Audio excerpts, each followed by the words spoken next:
Hello, I'm Ellen Foley, and this is Chapter 5 in the course Business 120. We're very excited at Edgewood College about entrepreneurship. You may have heard that there is now a new undergraduate minor in entrepreneurship. It helps those who want to start their own business learn how to do that while in college. It also helps you build a network in Wisconsin and Madison, which is a very important factor in the success of an entrepreneur.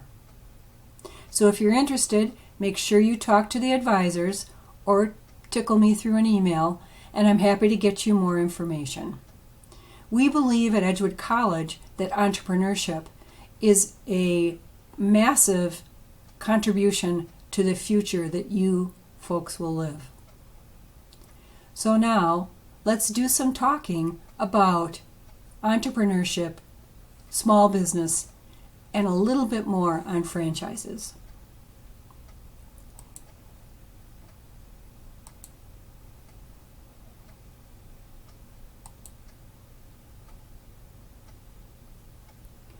What does it take to become an entrepreneur? There are typically these kinds of characteristics that we mention when talking about entrepreneurs.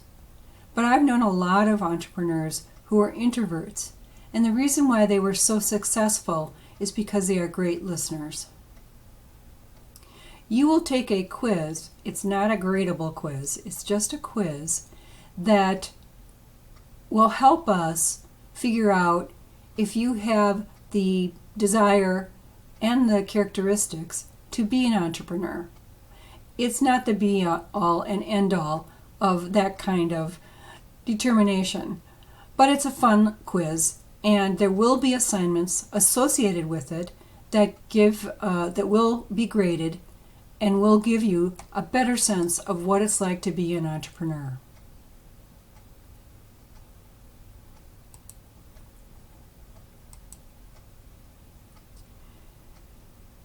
Research has shown us that there are factors and motivations that help people become successful as small business leaders and entrepreneurs.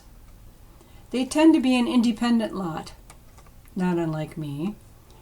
They desire to determine one's own destiny, which I find is a common attribute of Edgewood College students. They like challenges, and unlike me, they are usually 25 to 44. Their motivations to start businesses are similar to the above list. Many of them, like me, have had enough working or earning profits for others. Others may have lost their job. But most often, in addition to those characteristics, they have an idea for a new product or a new way of doing business. Women have become very dominant on the small business owner scene. They own 36% of small businesses. They own 60% of home-based businesses. Right now there are almost 10 million women who own businesses, and they generate $1.4 trillion in sales. Just gives you an idea of how large this group is growing to become. And for me, as a woman, it gives me some evidence that what I'm doing isn't something I'm doing alone, and there are support groups out there for me. In fact, in Madison, there are several women's small business groups that I get support from. There are reasons why entrepreneurs fail. Lack of capital and cash flow problems. You may have heard somebody say, well, that person isn't a very good business person. Typically, that's cash flow. I'm trying to get some service from a person for a facet of my house, and this person has done business with us previously, but I can't get him on the phone. He won't answer his email. So I'm thinking, maybe this guy is not a great business person. You need management skills as a entrepreneur, and you can learn them in school, like in our program, or you can learn them on the job somewhere else. The other mistake that people make in small business is overexpansion, and that's a difficult question to decide. When do I expand? When do I hold back? A lot of very famous and successful people were also failures when they first started. Here's a list of them. Milton Hershey, of course, is the founder of the Hershey Company, one of the largest and most successful companies in our country. The same with Heinz. Walt Disney's first company went bankrupt. Henry Ford's first 2 companies failed. And L.L. Bean almost went bankrupt in its first year.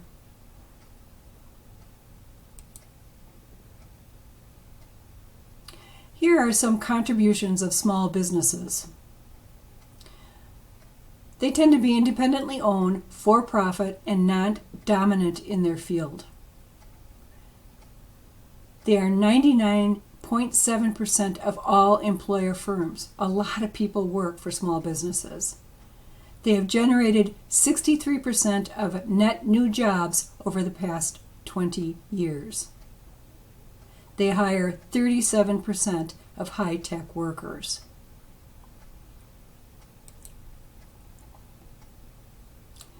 Small businesses have a great role in technical innovation. According to the Government Office of Management and Budget, more than half of the major technological advances of the 20th century originated in small companies.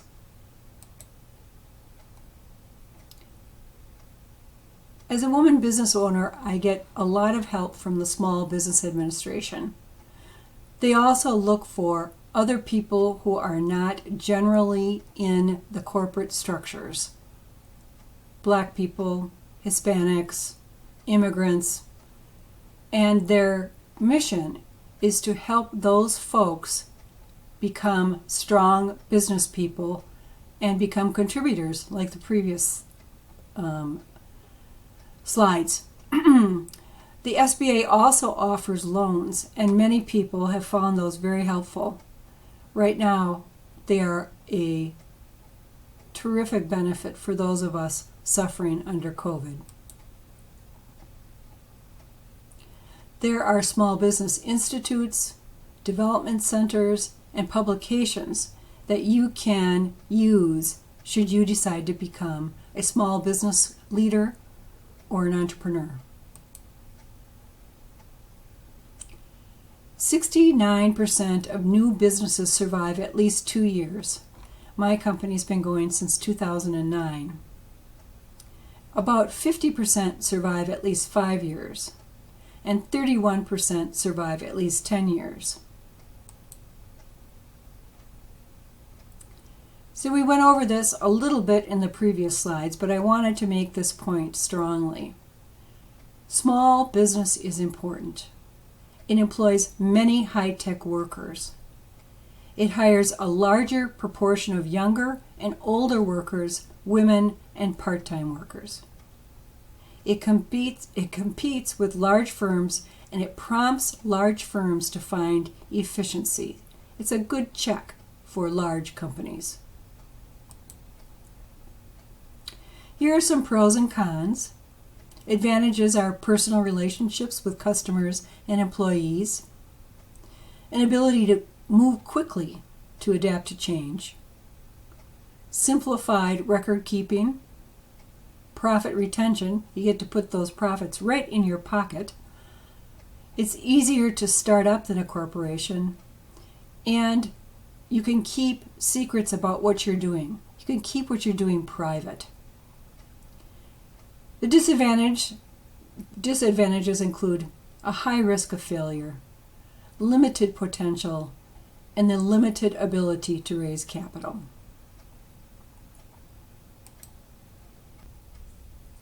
We've already talked a bit about franchising in the last lecture, but I thought we'd go over a few more things today. Let's remember that a franchise is a license, and there are several people in that equation. There's the franchisor, that's the Culvers of the equation, and then the franchisee, and that's the person who takes the license.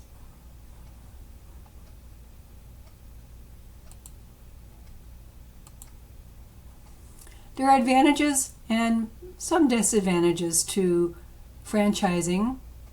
For the franchisor, that's the Culvers of the group, you get a fast and well-controlled distribution of your products. You don't need to construct and operate your own outlets, although in Culver's case, they do own some of the buildings. For the franchisee, you get an opportunity to start a business that already has a proven record. And you can do it without putting a whole lot of money forward. You get guaranteed customers, and if you get in trouble, you've got the advisor, the franchisor, or the Culvers of the group, who can help you with your questions.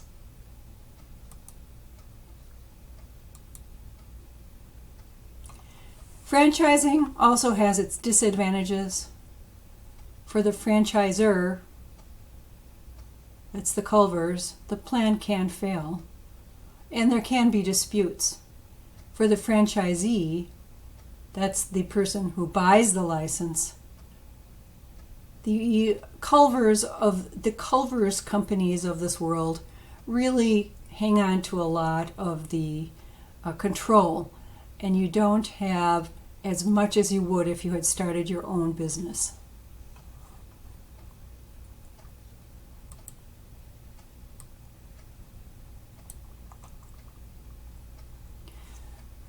So we're going to move on from small business into the innards of companies that have human resources departments or other kinds of entities that help a larger company succeed and thrive. So thanks for hanging in there. I'll see you in class. Bye-bye.